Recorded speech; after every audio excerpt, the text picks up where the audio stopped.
اعوذ باللہ من الشیطان الرجیم بسم اللہ الرحمن الرحیم فاذا عرفت المراد من حدیث العینیت والاتحاد ففی مراجعۃ الوجدان عن طلب شیء والامر بہ حقیقہ الی آخرہ۔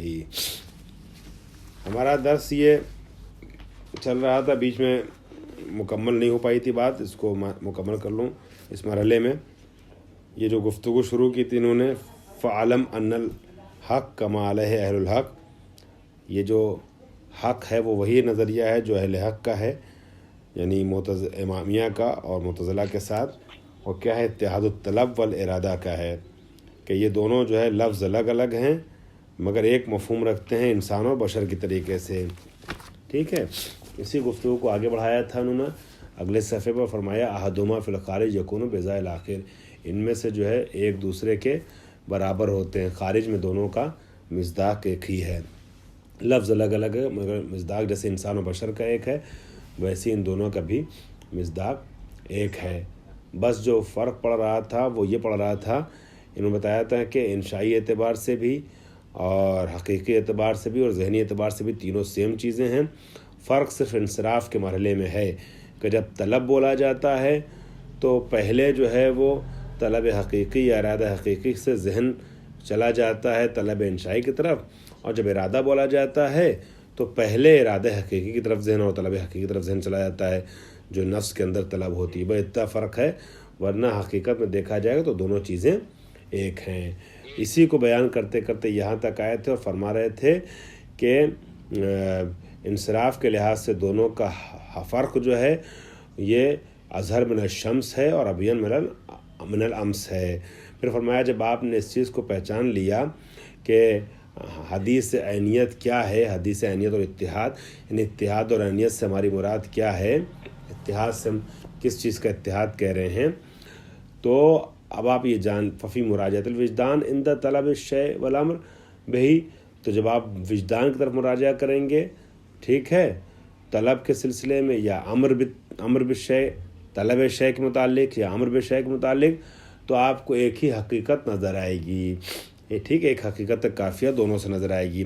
جو طلب سے آپ مفہوم سمجھیں گے وہی آپ جو ہے وہ کیا نام ہے امر سے سمجھیں گے، اور وہ ایک ہی چیز ہے، کوئی الگ الگ چیزیں نہیں ہیں۔ ٹھیک ہے، جو حقیقت میں وہی ارادہ حقیقیہ ہے یا طلب حقیقی ہے۔ پھر فرماتے ہیں فلا یحتاج الی مزید بیان، ہم اچھی خاصی گفتگو کر چکے ہیں اس سلسلے میں، اب زیادہ وضاحت کی ضرورت نہیں ہے۔ وجدان بھی اس چیز کی گواہی دیتا ہے کہ طلب ہو، امر ہو، ارادہ ہو، یہ ساری چیزیں جو ہیں وہ حقیقت میں ایک ہی چیزیں ہیں، ٹھیک ہے، خارجی اعتبار سے بھی، ذہنی اعتبار سے بھی اور انشائی اعتبار سے بھی، صرف اور صرف انصراف میں ان کے درمیان فرق پایا جاتا ہے۔ تو اس پہ اب برہان قائم کرنے کی مزید ضرورت نہیں ہے۔ فإن الإنسان لا يرد غیر الارادۃ القائمۃ بالنفس صفۃ اخری قائمۃ بہا، کیونکہ انسان جب اپنے وجدان کی طرف مراجعہ کرتا ہے تو اپنے نفس کے اندر، اپنے وجود کے اندر ارادے کے علاوہ کوئی اور چیز، کوئی اور صفت نہیں پاتا ہے طلب کے لیے، ٹھیک ہے، جو چیز جو اس کا ارادہ ہے وہی اس کی طلب ہے۔ وجود کے اندر انسان اپنے نفس میں طلب کو ایک الگ صفت کے طور پر نہیں دیکھتا ہے، وہی جو اس کی خواہش ہے، جو ارادہ ہے، وہی اصل میں اس کی طلب بھی ہے، کوئی دوسری صفت نہیں ہے کہ جو قائم بالنفس ہو۔ ان انسان، ٹھیک ہے، فإن الإنسان لا يرد، نہیں پاتا ہے غیر الارادۃ القائمۃ بالنفس سے، وہ ارادہ جو قائم بالنفس ہے، انسان کے وجود میں جو ارادہ پایا جاتا ہے اس کے علاوہ نہیں پاتا ہے صفت اخری، کسی دوسری صفت کو کہ جو قائم بالنفس ہو، ٹھیک ہے۔ یکون هو الطلب غیرھا، کہ وہ دوسری صفت جو ارادے کے علاوہ ہے وہ جو ہے طلب کہلائے۔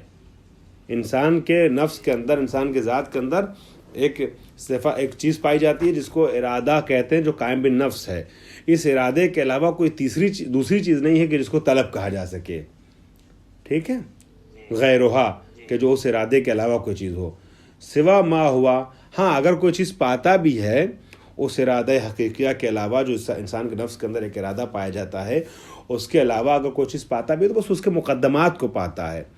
یعنی ارادہ ہوا تو ارادے کے بعد اس کو خواہش پیدا ہوتی ہے کہ یہ خود اس کام کو انجام دینے کے لیے اقدام کرے، یا اپنے غلام سے کسی اور سے آرڈر کرے، حکم کرے.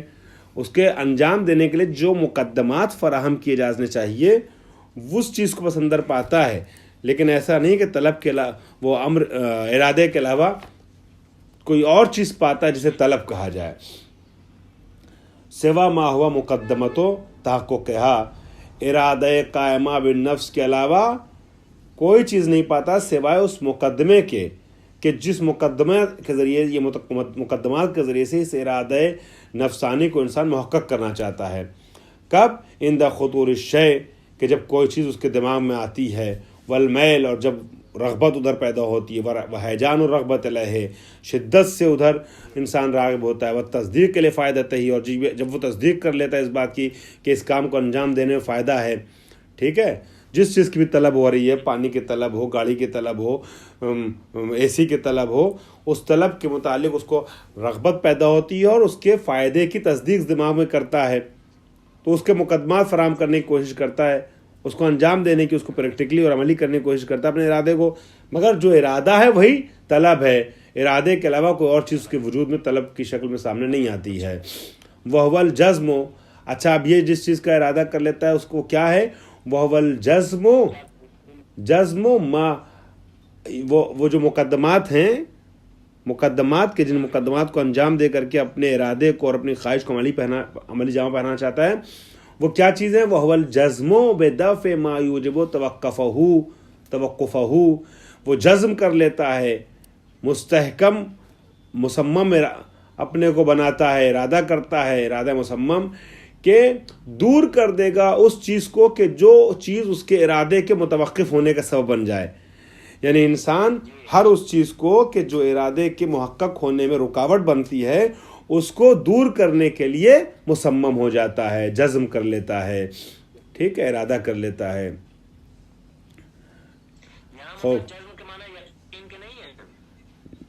جزم یعنی وہی یقین، وہ یقین سے مراد یہ ہے کہ ارادہ مستحکم، یقین اس معنی میں نہیں جس معنی میں ہم کہتے ہیں. جزم کر لیتا ہے یعنی مستحکم ارادہ بنا لیتا ہے. یقین کر لیتا ہے اس معنی میں آپ کہہ سکتے ہیں کہ وہ یقینی الارادہ بن جاتا ہے کہ ہم کو کرنا ہی کرنا ہے، اس میں شک نہیں رہتا اس چیز میں کہ ہم کریں کہ نہ کریں. اس میننگ میں آپ یقینی کہہ سکتے ہیں. ورنہ جزم سے مراد یہاں مصمم ہے کہ انسان مصمم ہو جاتا ہے کہ ہر وہ چیز کہ جو اس کے ارادے کو عملی ہونے سے روکنے والی ہو اسے دور کر دے، جو چیز متوقف کر رہی ہے اس کے ارادے کو اسے دور کر دے، اسے راستے سے ہٹائے تاکہ اس کا ارادہ محقق ہو سکے. انت لبہی لاجلہا، تو ہر وہ چیز کہ جو اس کے دماغ میں، اس کے وجود میں آئی ہے ایک ارادے کی شکل میں، اس کو روکنے والی جو چیزیں ہوتی ہیں، موانع جو ہیں نا، اس کو دور کرنے کے لیے مصمم ہو جاتا ہے.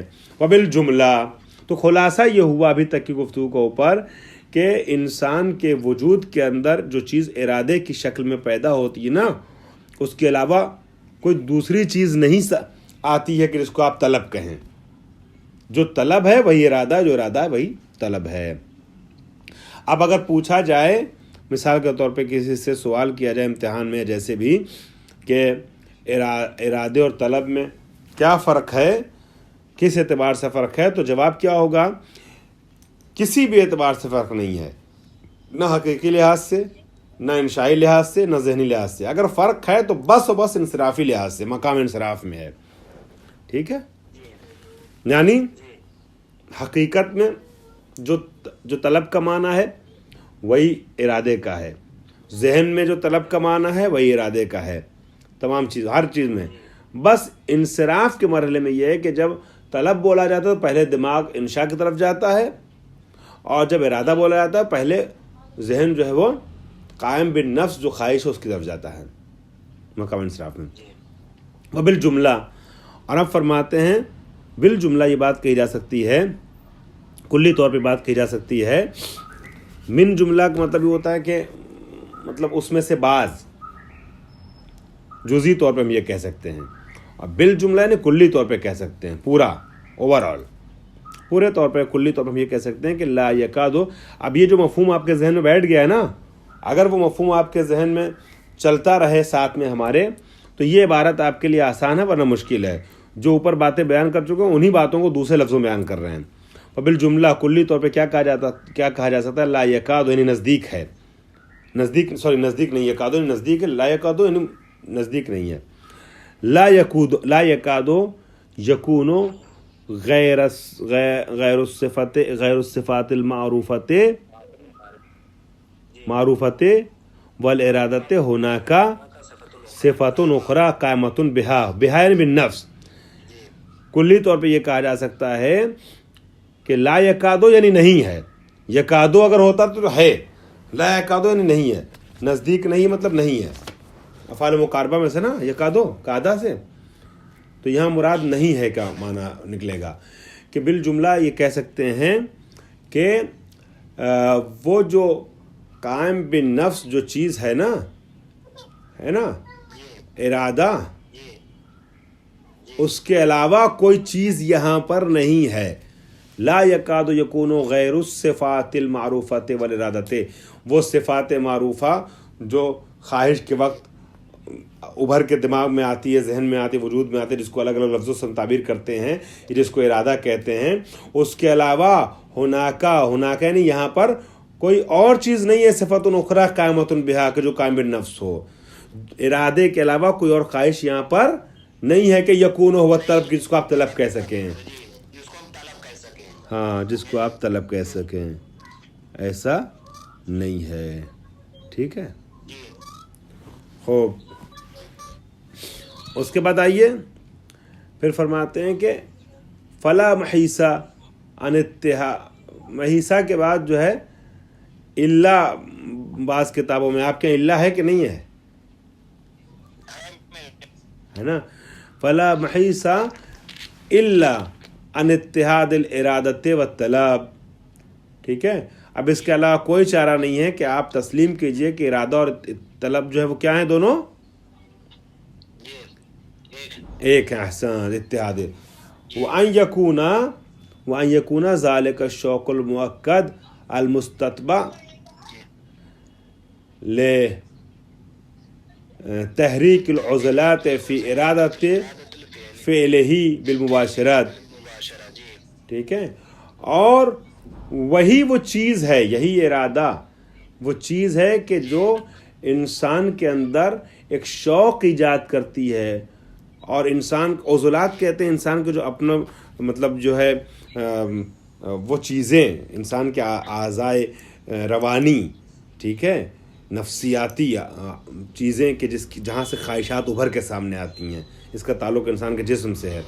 تو آپ نے دیکھا ہوگا کہ صفات کا اثر جسم پہ ہوتا ہے. غیظ میں آتا ہے تو تیوری پہ بل آ جاتے ہیں، آنکھیں لال ہو جاتی ہیں، چہرہ سرخ ہو جاتا ہے، سب چیزیں ہوتی ہیں نا. خوشی ہوتی ہے تو باچھیں کھل اٹھتی ہیں، سب چیزیں نا. تو جب انسان کے اندر شوق پیدا ہوتا ہے تو ایک عضلات جو انسان کے اندرونی اعضاء جو ہیں اس میں خواہش پیدا ہوتی ہے اس کام کو انجام دیا جائے. اسی کے بارے میں یہ بات بیان کر رہے ہیں. میں بھی عرض کرتا ہوں.